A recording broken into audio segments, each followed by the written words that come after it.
Story time with Dave. I want to share a funny story that happened with my wife and I when we were first married. So now, to paint you the picture, my wife was born and raised in a country, rural setting.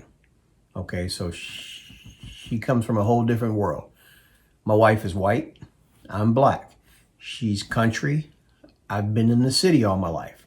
So at the time, I was a police officer and was at work, and I was on the phone talking to my wife, and she says, "Hold on a minute, babe." And I'm like, "Okay." And then I hear her talking to somebody in the background. And I'm like, "Who are you talking to?" She said, "Oh, there's some homeless guy that's got this notebook, and he's trying to tell me he wants to show me what's in his notebook." I said, "Honey," I'm like, almost yelled at her. I'm like, "Shut the door and lock it."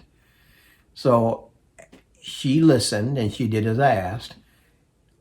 What was funny about it is where she grew up, when somebody knocks on your door in the country, you answer the door. You don't lock your doors, you invite them in.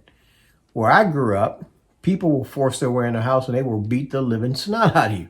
So I'm freaking out. So it's funny how her experience from where she came from could have been detrimental. Thankfully, God protected her that night, and this guy wasn't able to do anything, or I don't know if he was out of his mind, but when I asked her to describe him, she said he kind of looked like he was homeless, maybe on drugs. And I'm thinking, honey, do not open the door when I am not here.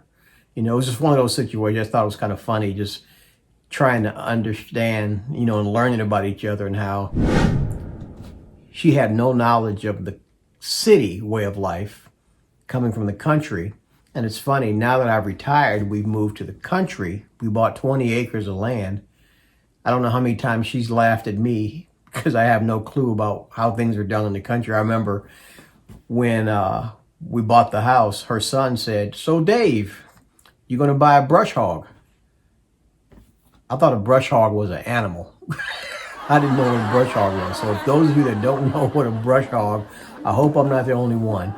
For those of you that don't know what a brush hog is a big piece of equipment that goes on the back of a tractor, and it has these large blades on it. They look like lawnmower blades, but there's typically two of them, one on the left and one on the right.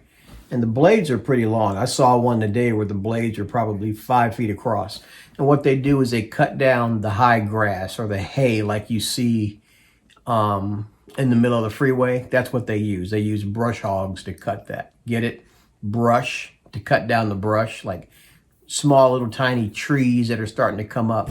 You know, so we both have our crazy stories, as far as her laughing at me because I didn't know things about the country, and me laughing at her because she didn't know things about the city. I just thought it would be a fun little story to share with you guys. So I love you guys. Be blessed. Have a good evening. Peace out.